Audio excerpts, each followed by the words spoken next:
I think most of you already heard something about the Song of Achilles. I mean, it was a big deal on bookish TikTok. I think I also saw a lot of stuff on YouTube about it, and I think I might be a lot late for the hype of it, but I hope you guys don't mind and you will still enjoy this video. Before I will start, I just want to be honest with you guys. This video will contain some spoilers, but don't worry about it. I will give you some spoiler alerts beforehand because I don't want to ruin the fun for you guys. As always, I will start by reading the description of the book so we all will know what is it about. Achilles, the best of all the Greeks, son of the cruel sea goddess Achilles and the legendary king Peleus, is strong, swift, beautiful, and irresistible to all who met him. Patroclus is an awkward young prince exiled from his homeland after an act of shocking violence. Brought together by chance, they forge an inseparable bond, despite the risk of God's wrath. They are trained by the centaur Chiron in the arts of war and medicine, but when word comes that Helen of Sparta has been kidnapped, all of the heroes of Greece are called upon to lay siege to Troy in her name.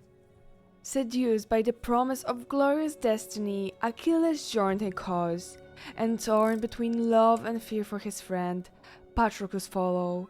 Little do they know that the cruel fates will test them both as never before and demand a terrible sacrifice. I don't know how you guys feel about this description, but I love it. It is amazing how detailed and at the same time not revealing at all this description is. It's a piece of work, and since I read a lot of descriptions of books because I'm reading quite a lot of books, I have to admit that most of the descriptions are kinda bad, not kinda on point, a bit, I don't know even how to call it. Sometimes they don't even give us anything to catch on or tell us what the book will be actually about, or they will say something and the book is actually about something extremely different. But this one, it tells you what is it about. It shows you the characters, it tells you the plus minus story, and at the same time it's not revealing. You didn't have any spoilers. So in my opinion, this book already got some points for this amazing description.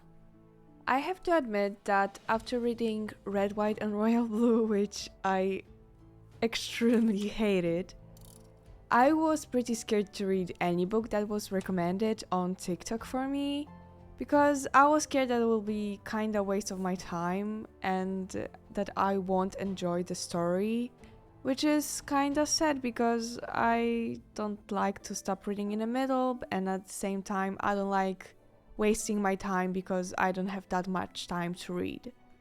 And so I have to admit that I'm happy that I finally got through and read this book, because it was a good ride. It was an amazing story, especially that I really enjoy Greek mythology, which actually should make me more hyped for this book, but in reality I was extremely anxious. While starting reading it, I had in mind that I knew the story, I know how it ends, I know what happened, I know that the Greek had a big beef about this two lovers, friends. We don't actually know, because they were made up characters, and the first author gave us a bit some hints that they were actually lovers, and I'm in a theme that they were lovers. And then the different book came out it was written by different author, and he said like, no, they were just good friends, they were male best friends, like big manly friendship, which most of people disagree with. And then different book by a third author came out, and he was like, yeah, they were lovers. So the story is kind of crazy and we don't actually know, and there was a big beef about it, and it's kind of funny because those are just two made up characters. The thing is, that I didn't know if she just heard about the stories and was inspired by. I didn't know if she read the one book or all of the books or maybe some other books, or did she know the Greek mythology. I just was anxious about her research because some authors actually don't make good research, which is kinda sad because even if you have a good story, if you don't do a research, you can mess it up a lot. But this time I was extremely surprised. Her research was such a deep one. She knew everything from the story to the goddess to the concept of society and how they live back there, that I was just shocked. I was reading it and I was enjoying it so much. There wasn't anything that would hurt me. I mean, the research was such deep that she gave us a lot of disgusting details about how they treated women back there. So it was a really good one. If you like Greek mythology, you don't have to be scared of this book because it's actually pretty accurate. At the same time, I love her fresh point of view. Most of the books are from the Achilles perspective because he's the main protagonist, he is the fighter, he is the big, strongly man, and he's the half god. But she had this poor small kid with no perspective, which he's just kicked out of his home. He doesn't have actually anything. He isn't charismatic, he's just shy, a bit quiet kid. And we don't know that much about him, which gives her a lot of space to just play around, tell us some different details, which we don't actually know if they were true or not. She have a lot of space to just give us some new informations. Also, the book starts not when the whole story is really on a top point, when everything is happening at once. No, the whole story starts from the beginning of life of this small little kid. We find out that the first time he saw actually Achilles was on the run, not when he came to his kingdom.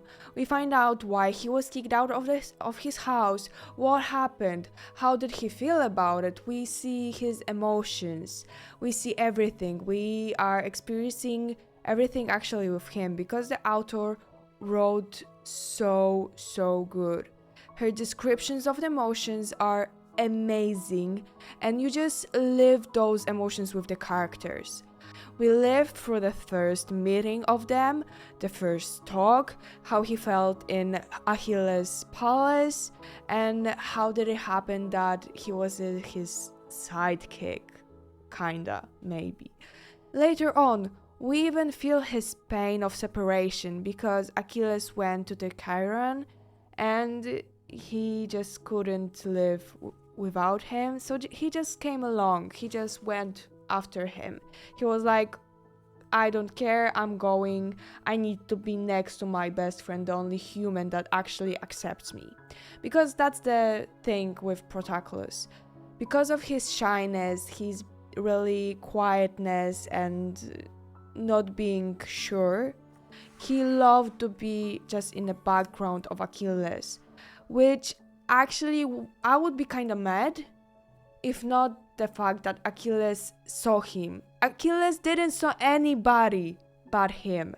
That was his like the center of attention, which actually Protagoras kind of liked. The last thing I want to add is the fact that because of the amazing descriptions of emotions, the ending scenes or all of the other scenes are just heartbreaking. For like the last pages, I was crying and sending like videos to my friend, just crying my eyes out. I was crying so bad that I couldn't read. The book is like soaking wet the last couple of pages, so be prepared for that.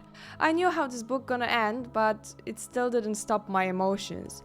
So if you really want to have your heart broken, I kinda recommend this book. Even if you know the ending, it's still kinda teary and painful, and the description is just too good. So if you kind of like Greek mythology and want your heart to be shattered into pieces, this is the book for you if you're a masochist. I guess I was, and I think I would read this book again. So that's all for today's video. Thank you for watching and see you next time.